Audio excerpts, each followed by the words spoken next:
cross swords beneath the gaze of the ancient gods.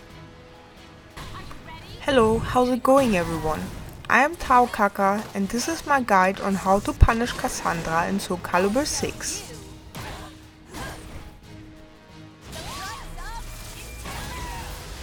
First up we have her A.A.A, where you can duck the last hit. If you're fast enough, you can also get lethal hit full crouch 3K, because Cassandra is airborne between the second and third hit.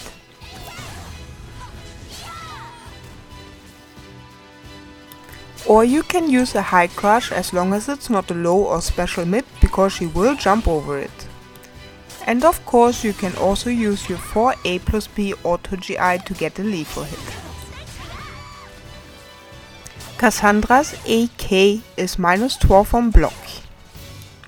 You can duck the last hit of her A6AA as well.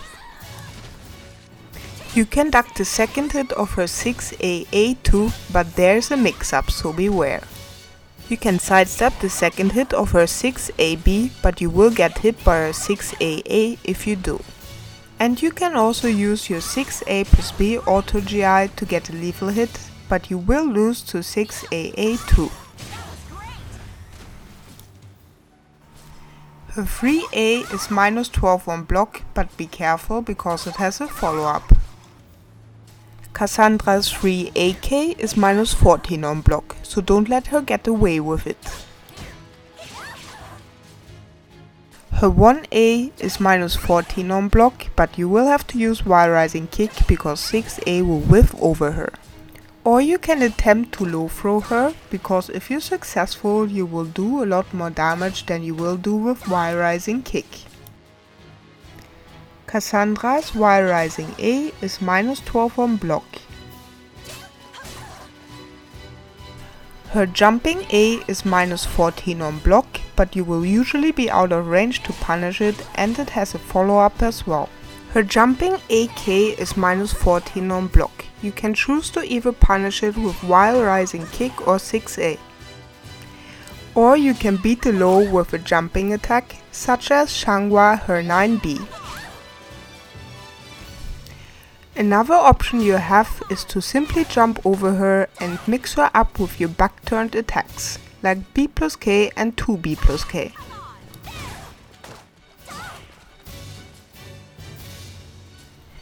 Just like most other characters in this game, you can also sidestep the last hit of Cassandra's B.B.B. You can duck the last hit of her B.B.B. as well, but there's an extension to her BB string that will hit you if you do. Just like the AAA string, Cassandra will be airborne after the second hit of her BBB string, which means that you can get lethal hit full crouch 3K here as well.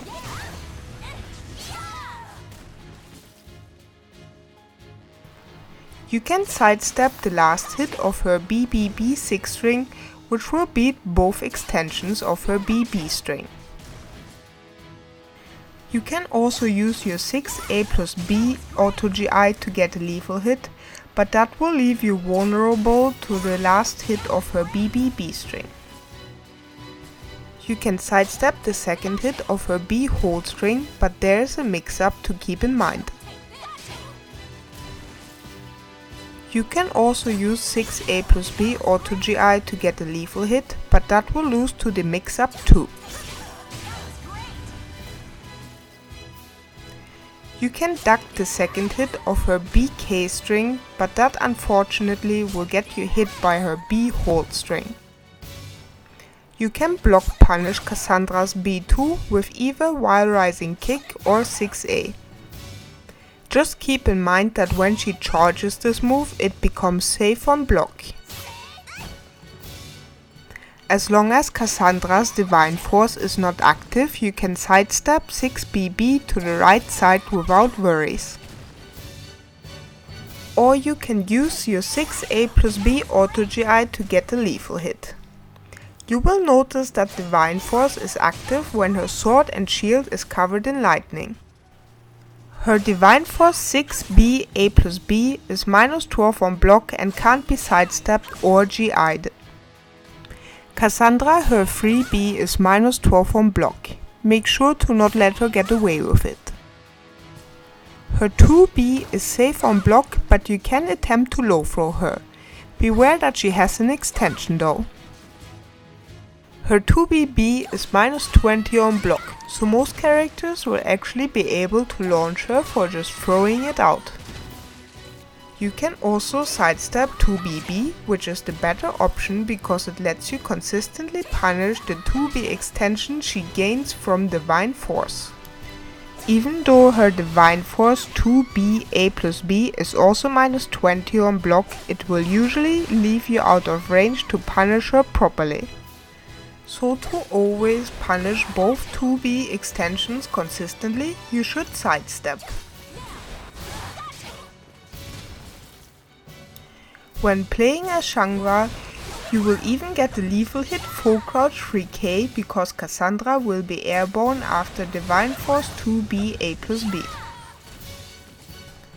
Her 1B is -16 on block.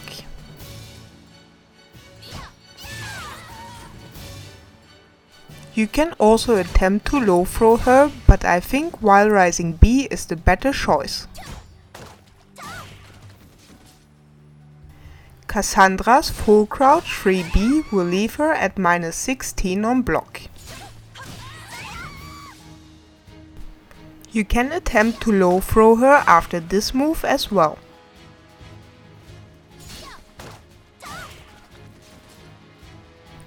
Her full crouch 1B is -12 on block, but it has so much range that your Punisher will whiff sometimes. Her 2K is -14 on block, but don't use 6A as it will whiff over her.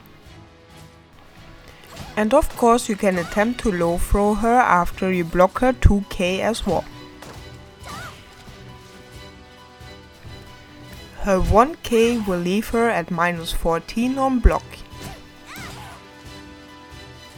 Her full crouch 8K will leave her at -24 on block. Make sure to launch her.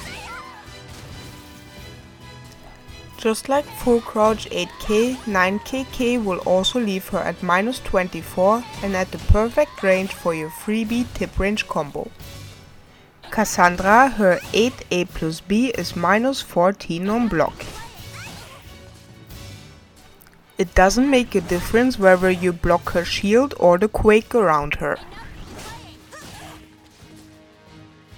Her 8A+B hold is also -14, with the only difference being that her shield turns into an unblockable.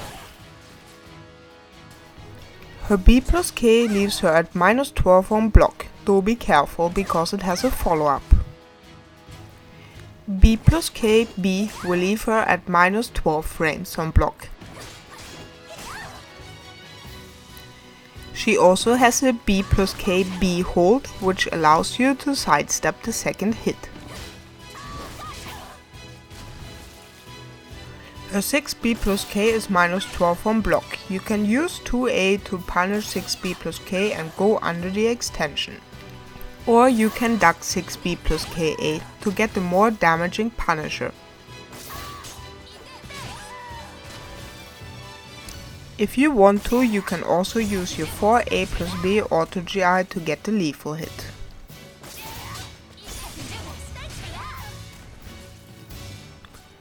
Cassandra, her 2B+K will leave her at -12 frames on block. Instead of using your 12 frame Punisher, you can also attempt to low throw her for more damage. You can duck the second hit of her 2-2-AA. There is no mix up there. And again, you can use your 4A+B auto GI to get a lethal hit if you want to. Her 6-6B leaves her at -12 on block, but there's a follow-up to keep in mind. You can duck the second hit of her 6-6 or 6-6 and you don't have to worry about getting hit by 6-6 because it jails. Or you can also duck the second hit and sidestep right after to get the better punish, but you will get hit by the K extension. And you can also duck and then use your 6A+B auto GI to get the lethal hit and even more damage. Though of course you will also get hit by the K extension here. If you block the last hit of her 6-6 B.A.K, you can either use Y Rising Kick or 4B to punish it, because it's -12 on block. Her 2-2K is -18 on block, though unless you have a good 18 frame high crush, you should keep in mind that there are extensions. If you block the initial hit of her 2-2-K.K or 2-2-K.K hold, you should keep crouching under the extension, though there is a mix up here as well. The only way to beat the second hit of her 2-2-K hold is by either GIing it or using your 4A auto GI. Cassandra's 6-6A+B will leave her at -18 frames on block.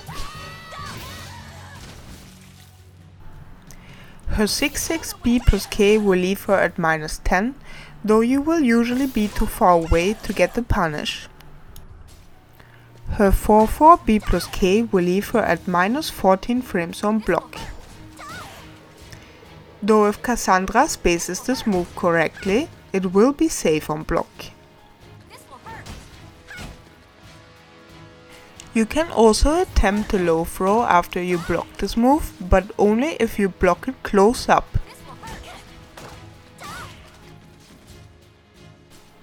Her Angel Step A is -16 on block, though you have to be careful because there is a follow-up to consider. Angel Step A+B is -18 on block, but it will leave you in a crouching position. You can also use your 6A+B auto GI to get the lethal hit, but be careful because her Divine Force Angel Step A extension will beat this.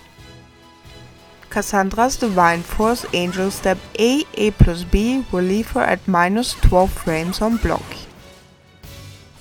Her Angel Step B will leave her at -18 frames on block. Though keep in mind that if you block it at tip range, it becomes safer at -16 on block. Cassandra's Angel Twirl B will leave her at -12 on block, though there are follow-ups to keep in mind. To beat her Angel Twirl B extensions, simply sidestep to the right. You can also use your 6A+B auto GI to get more damage, but there are some things to consider which I will get to. Her Angel Twirl BB hold can be sidestepped to either side, but why not just sidestep right to beat both Angel Twirl BB and Angel Twirl BB hold. If Cassandra fully charges her Angel Twirl BB hold, your 6A+B auto GI will beat this move as well. But if Cassandra decides to only partially charge this move, you will get hit on the head. If you block Cassandra's reversal edge A, she will be left at -12 frames.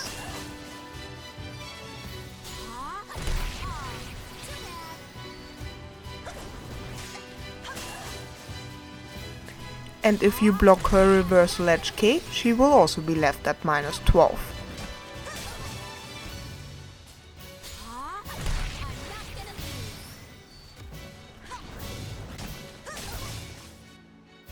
You can duck the last hit of her soul charge B, but of course you can also sidestep or duck the third hit just like her normal B.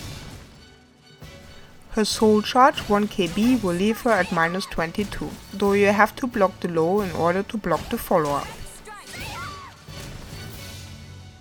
But if you already blocked the low, why not use your 6A+B auto GI to get the lethal hit and a more damaging punish.